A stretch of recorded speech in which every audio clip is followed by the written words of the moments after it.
going to go into creating our main menu scene.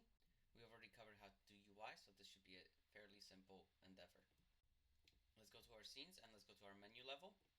Currently there's nothing in our scene, so we're going to have to create some objects for ourselves. Let's first start by setting our aspect ratio. Then let's create a canvas. We can leave it called canvas.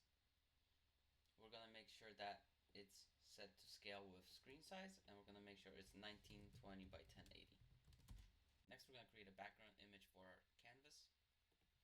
Create an image. Let's go to our sprites.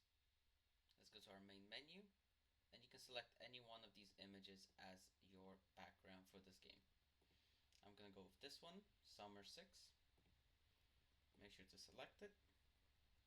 We can click here to preserve the aspect ratio so the image actually uses the dimensions that are given to us. And then let's scale it. 20 seems about right. Let's call this background.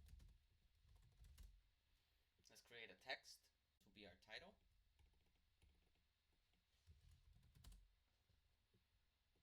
Let's make the color black so we can see it. I'm going to attach one of the fonts we created last time. I'm going to make it bigger, about so. And I'm going to call it Pixel Quest.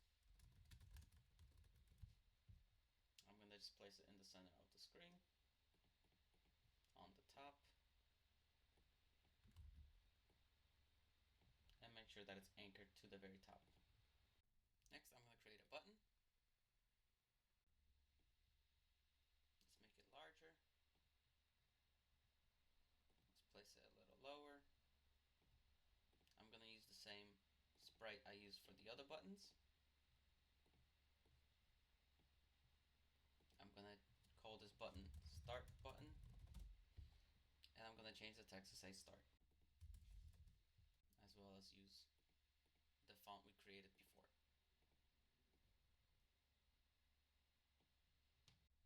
We'll use this button to start our first level, but let's also create a second button called Options. It will allow us to bring up our sound effects and music controls. Let's change the text. Next, we will want to give some functionality to our buttons. Thankfully, we can just bring in our UI controller and audio controller and adjust them in a manner that will be conducive to this screen. First, we will want to get rid of some of these UI elements that are no longer necessary. So we can get rid of all of these. We can click the eye icon to make the original canvas disappear so we can edit this properly. Let's delete the menu button and let's put the back button in the center. Next, we will want to move these objects. We will take a copy of this canvas and attach it here. Let's make it visible. And then we can remove it from our prefab.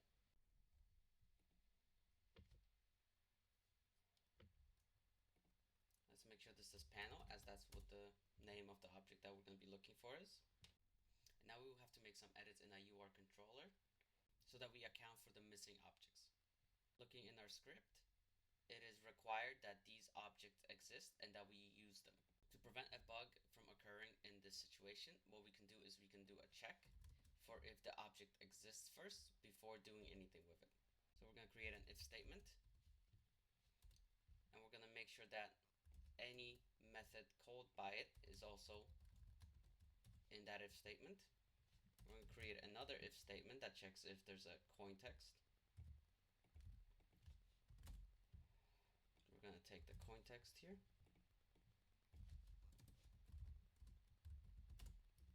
And we're going to create one last function that checks if we have coins in this level.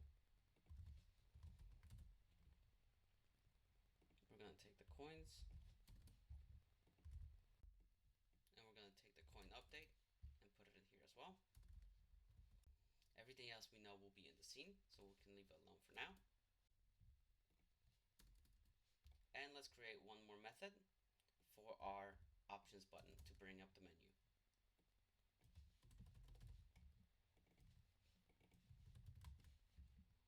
Let's save it. Click on the options button. We can go to on click. We will connect our UI controller, and let's set it to be the options button. Let's save it and test it.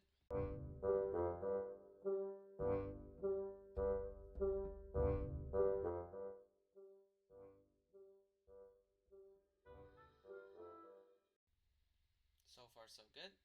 We may want to change the music. We want to have different music in the level and the game. So we can go into our music object that already exists, and we can select main menu music. Lastly, we want to create a method that will allow us to go to the first level. So let's go back to our script. So let's create a new variable called first level. For now, it's going to be called test level, but you should change it once the game is fully complete. Let's go back to the UI controller. Let's copy this one.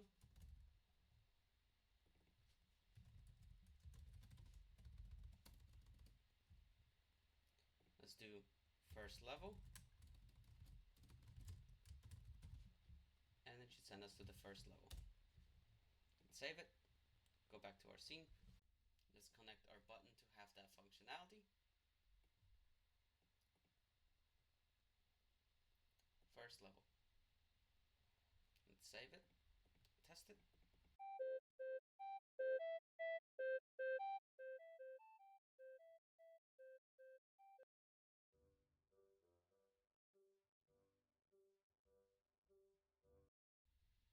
So it works, but you may have noticed one thing.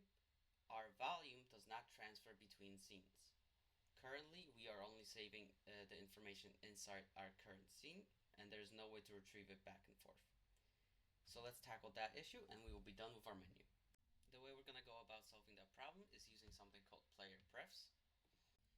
Player prefs is a class that Unity uses to save small, simple data, such as strings, floats, and integers, and that's what we're going to do.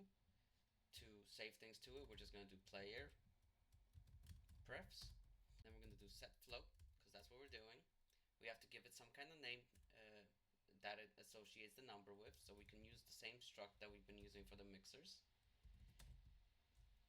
Music volume, and then we can save the volume here.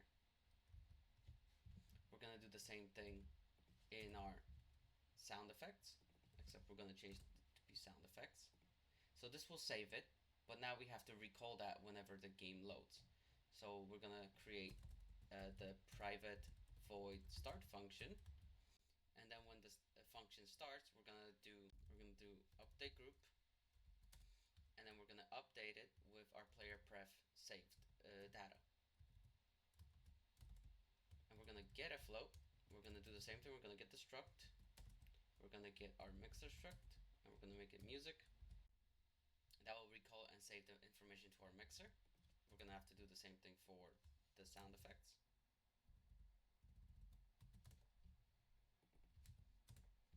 However, this only updates the audio information. We still need to update our visuals to reflect the change.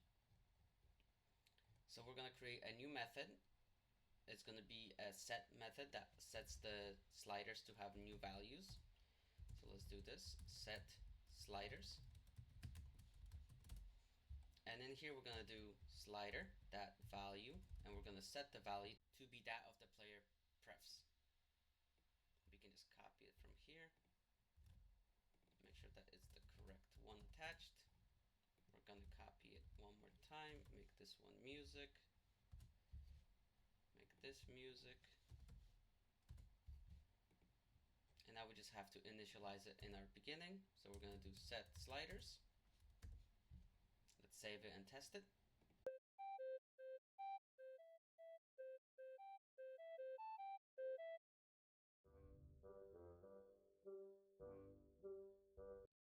So as you saw, now our information is saved, and the settings that the player has created will be transferred between all the scenes where the UI controller and audio controller exist. This will be the end of this video. Next, we will tackle creating some enemies for our game